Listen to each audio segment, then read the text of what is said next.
Welcome to Babu Ghani vlogs. இன்றைக்கி நம்ம பார்க்க போகிறது ரொம்பவே அட்டகாசமான ஒரு ரெசிபி தாங்க. சிஸ்லிங் பேன்லாம் இதுக்கு தேவையே இல்லை. நம்ம வீட்டில் இருக்கிற பாத்திரத்தில் எப்படி ப்ரௌனிக்கான சிஸ்லர் பண்ணலாம் அப்படின்றது தான் இந்த வீடியோவில் நம்ம பார்க்க போகிறோம். நான் இதில் யூஸ் பண்ணியிருக்கிறது ஒரு அவன் பிளேட்டு தான். யூஸ்வலாக நான் யூஸ் பண்ணுற பிளேட்டு தான். நீங்கள் வேணால் உங்கள் வீட்டில் இருக்கிற தோசை பேனில் பண்ணிக்கலாம். நான்ஸ்டிக் தோசை பேன் கண்டிப்பாக இருக்கும். அந்த தோசை பேன்லேயே ரொம்பவே ஈஸியாக பண்ணிக்கலாம். இது ஒரு ரொம்பவே டேஸ்ட்டான ரெசிபி தாங்க. வாங்க இது எப்படி பண்ணுறதுன்னு வீடியோக்குள்ளே போகலாம். இதுக்கு தேவையான இன்க்ரீடியன்ட் என்னென்னு பார்க்கலாம். Butter, dark chocolate, fresh cream. ஒரு பேன் எடுத்துக்கோங்க. ஒரு டேபிள் ஸ்பூன் பட்டர் எடுத்திருக்கேன், அதை ஆட் பண்ணிக்கிறேன். ஃபஸ்ட்டு பட்டர் நல்லா மெல்ட் ஆகட்டும். இதுக்கு 3 பொருள் தான்: butter, dark chocolate, fresh cream. இதில் ஒரு முக்கியமான விஷயம் என்னென்னா, நீங்கள் டார்க் சாக்லேட் எந்த அளவுக்கு எடுக்கிறீங்களோ அதே அளவுக்கு ஃப்ரெஷ் க்ரீமும் எடுத்துக்கணும். நான் 80 கிராம்ஸ் ஆஃப் டார்க் சாக்லேட் எடுத்துருக்கிறேன். 80 கிராம் எடுத்துருக்கிறதுனால ஃப்ரெஷ் க்ரீமும் 80 ml எடுத்துருக்கிறேன்.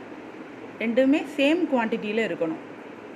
இப்போ டார்க் சாக்லேட் ஆட் பண்ணிவிட்டு இதுவும் நல்லா மெல்ட் ஆகிக்கட்டும். ஃப்ரெஷ் க்ரீம் ஆட் பண்ணிக்கலாம்.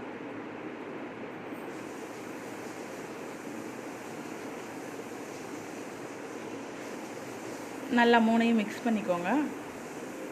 நல்லா கலர் சேஞ்ச் ஆகி பபிள்ஸ் வரணும். அப்போது அந்த மாதிரி பதம் வர வர நல்லா கிளறிக்கோங்க. நல்லா ஒன்றா கலந்து ஒரு கொஞ்சம் இன்னுமே கொஞ்சம் டார்க் கலருக்கு வரும்.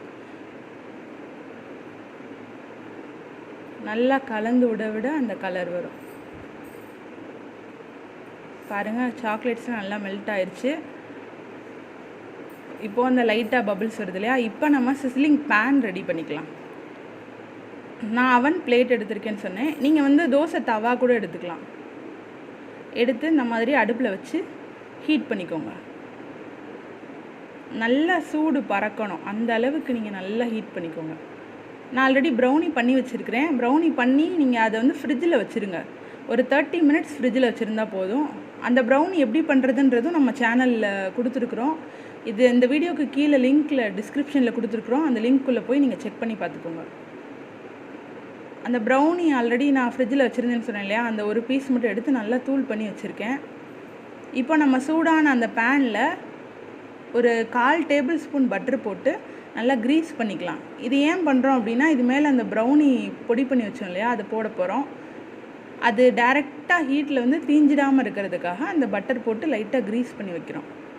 இப்போ நான் அந்த பீஸ் பண்ணி வச்சதை போட்டுட்டேன். பாருங்கள், பேன் நல்லா ஹீட் ஆகுது. இப்போ நான் அது மேலே ஒரு ப்ரௌனி பீஸ் வைக்கிறேன். ஆல்ரெடி கார்னிஷிங் பண்ணி வச்சது தான், அதை அப்படியே எடுத்து வச்சுக்கிறேன். இதுக்கு மேலே நம்ம ஒரு ஸ்கூப் ஐஸ்கிரீம் வைக்கிறோம்.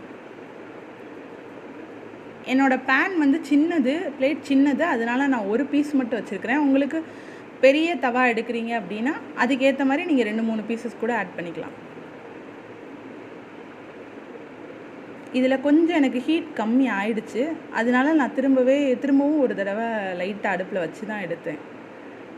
இந்த மாதிரி நல்லா ஹீட் ஆனால் தான் அதோட டேஸ்ட்டு ரொம்பவே சூப்பராக இருக்கும்.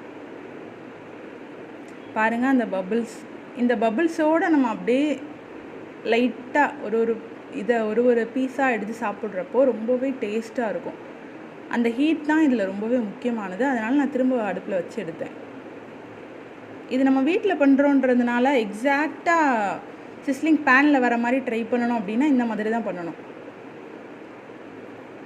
ஸோ சிஸ்லிங் பேன் இல்லை அப்படின்லாம் இனிமேல் கவலையே தேவையில்லை. இந்த மாதிரி ரொம்பவே ஈஸியாக நம்ம வீட்டிலே பண்ணிக்கலாம். கண்டிப்பாக உங்களுக்கு இந்த வீடியோ பிடிச்சிருக்குன்னு நினைக்கிறேன்.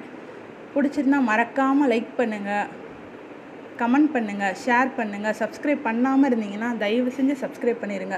மறக்காமல் பெல் பட்டனை தட்டி விட்டு போயிடுங்க. அப்போ தான் நெக்ஸ்ட் அப்டேட் உங்களுக்கு ஈஸியாக கிடைக்கும். Thank you so much.